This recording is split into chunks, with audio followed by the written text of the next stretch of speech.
करने वाली हूँ थाईलैंड की सबसे ज्यादा कमाई करने वाली थाई मूवी यानी कि पी मार्क की, जो कि रिलीज हुई थी 2013 में। एंड गाइस, इसकी IMDb रेटिंग 7.3 है, जिसे कि आप लोग एस्टिमेशन लगा सकते हैं कि ये मूवी का कॉन्सेप्ट कितना ज्यादा यूनिक और अच्छा होने वाला है। तो बस आपको एक छोटा सा काम करना है, वीडियो को एंड तक जरूर देखना है। So without wasting time let's start the video. So movie की स्टार्टिंग में एक प्रेग्नेंट लेडी को दिखाया जाता है जिसका नाम नाग था और उसे बहुत ज्यादा डिलीवरी पेन हो रहा था क्योंकि वो अपने बच्चे को जन्म देने वाली थी, लेकिन उसके आसपास कोई उसकी हेल्प करने के लिए वहाँ पे नहीं होता है और वो बेचारी लड़की दर्द के मारे चिल्ला रही होती है और वो अपने बच्चे को जन्म दे चुकी थी। लेकिन दोस्तों, जब वो अपने बच्चे को बाहर लेकर जाती है तो आसपास के सारे लोग घबराकर अपने अपने घर में छुप जाते हैं, साथ ही वो लोग अपने दरवाजे भी बंद कर लेते हैं। और वो ऐसा क्यों कर रहे थे ये हमें आगे मूवी में पता चल जाएगा। सीन यहाँ से शिफ्ट होता है और हमें मार्क नाम के एक बंदे को दिखाया जाता है जो कि सिपाही था और वो एक युद्ध के कारण बहुत ही ज्यादा बुरी तरह से जख्मी हो गया था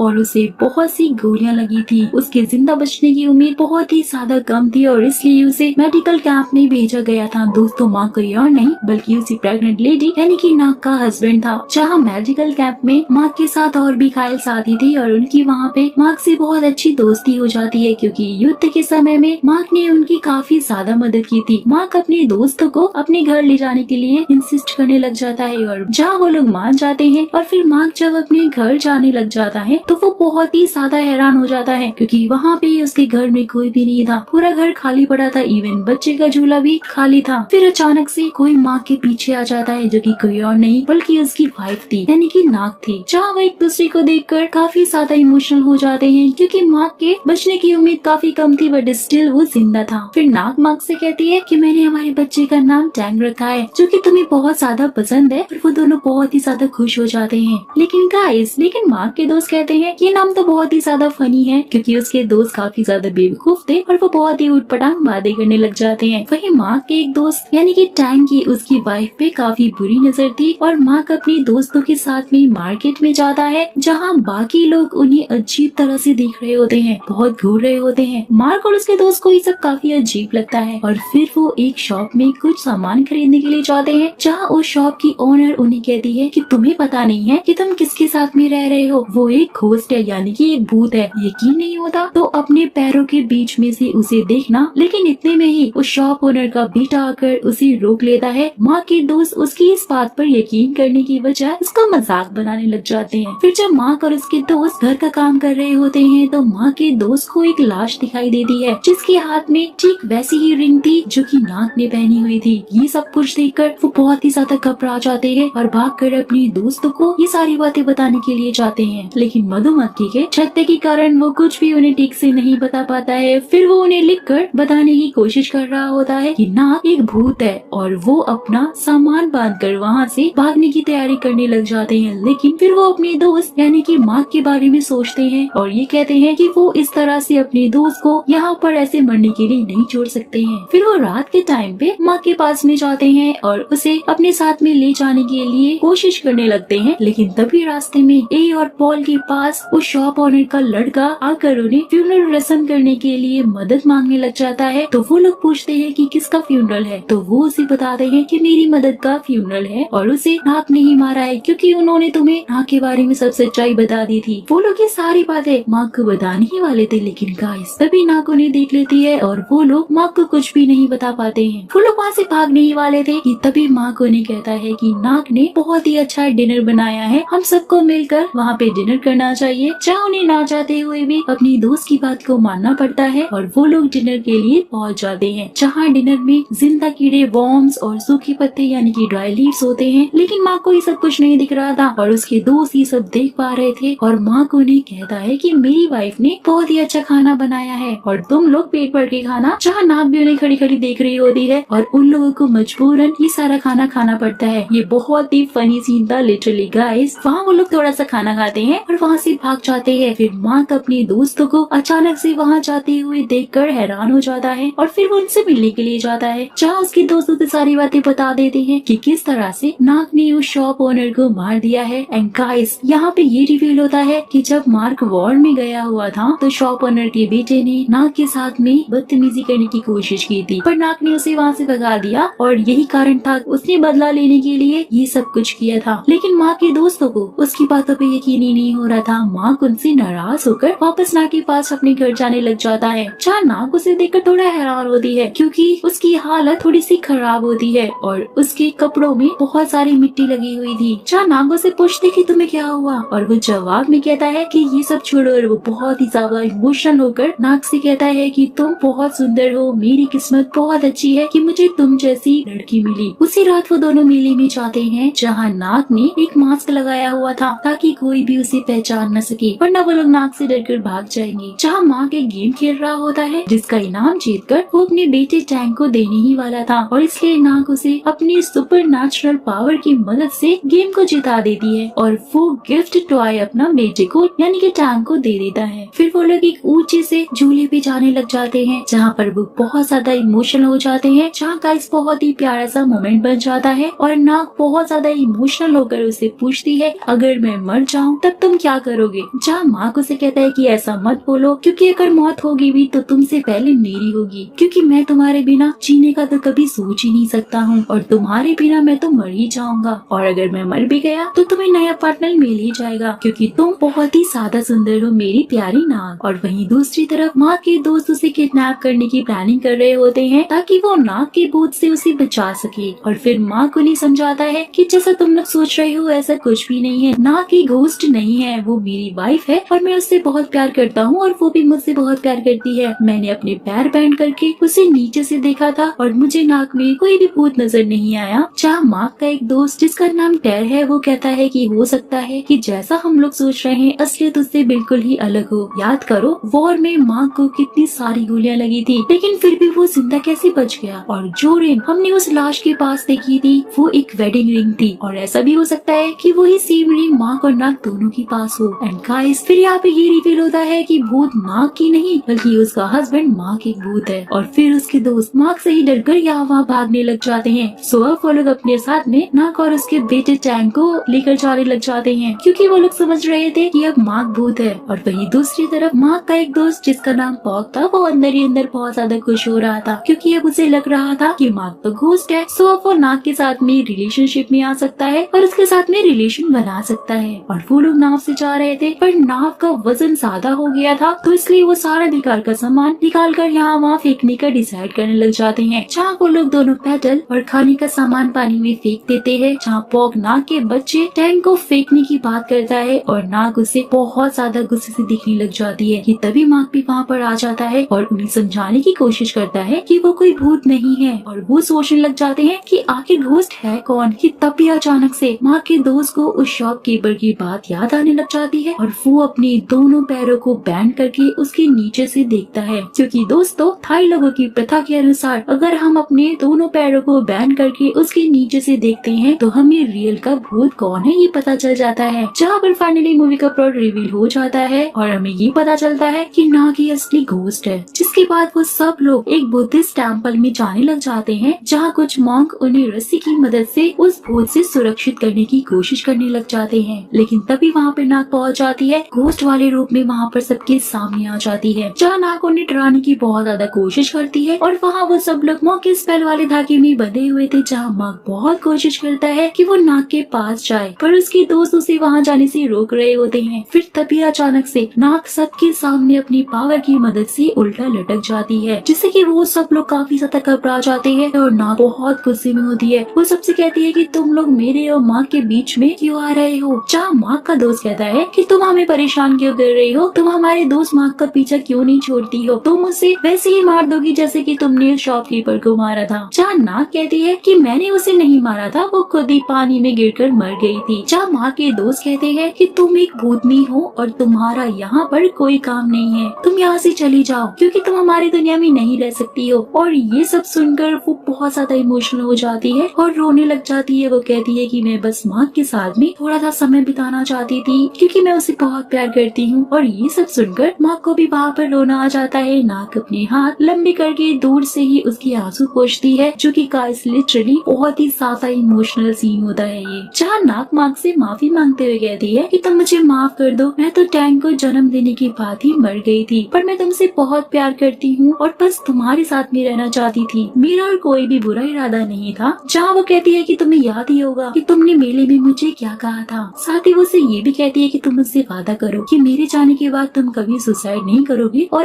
अपनी जिंदगी को खत्म करने की कोशिश नहीं करोगे और तुम अपनी जिंदगी खुशी से जियोगे मेरे बिना ही। एंड गाइस, यहाँ पर हैरान कर देने वाली बात ये होती है कि मार्क को पहले से पता था कि नाक मर चुकी है। जहाँ मार्क कहता है कि मैं थोड़ा सा ना समझूं, लेकिन मैं इतना भी बेवकूफ नहीं हूँ कि मैं ये नहीं समझ सकता कि मेरी वाइफ एक होस्ट है। मैंने अपने दोस्तों के कहने पे उस रात तुम्हारी लाश को देखा था और मैं उसे देखकर बहुत ज्यादा रोया था, इसलिए उस रात मेरे कपड़े गंदे हो गए थे। लेकिन नाक, मैं बहुत ज्यादा खुश हूँ कि तुमने मुझे कभी भी निराश नहीं किया और तुम बहुत ही अच्छी वाइफ साबित हो चुकी हो। एंड गाइस, यहाँ पर वो दोनों एक हो जाते हैं और ये सब कुछ देखकर माँ के दोस्त भी बहुत ज्यादा इमोशनल होकर रोने लग जाते हैं और उसके दोस्त अब एक साथ रहने लग जाते हैं। साथ ही उन्होंने मेले के हॉन्टेड हाउस में काम करना शुरू कर दिया था, क्योंकि अब उनके पास में एक असली भूत जो था। एंड गाइस, यहीं पे इस मूवी की हैप्पी एंडिंग हो जाती है। तो अब आप मुझे कमेंट करके बताइएगा कि आपको ये horror, romance and comedy movie कैसी लगी, क्योंकि मुझे तो लिटरली ये बहुत ज्यादा यूनिक और अच्छी लगी थी। तो इसलिए मैंने सोचा था कि मैं आपके साथ में इसे शेयर तो कर ही लेती हूँ। तो अगर आपको ये मूवी पसंद आई और साथ ही मेरा एक्सप्लेनेशन भी अच्छा लगा तो वीडियो को लाइक करना बिल्कुल भी मत भूलिएगा। और साथ ही अगर मेरे चैनल पे नए हैं और ऐसी ही इंटरेस्टिंग वीडियोस का लुत्फ उठाना चाहते हैं तो फटाक से चैनल को सब्सक्राइब भी कर दीजिएगा। सो फिर मुलाकात होगी आपसे एक ऐसी ही इंटरेस्टिंग वीडियो के साथ। तब तक के लिए take care and bye bye.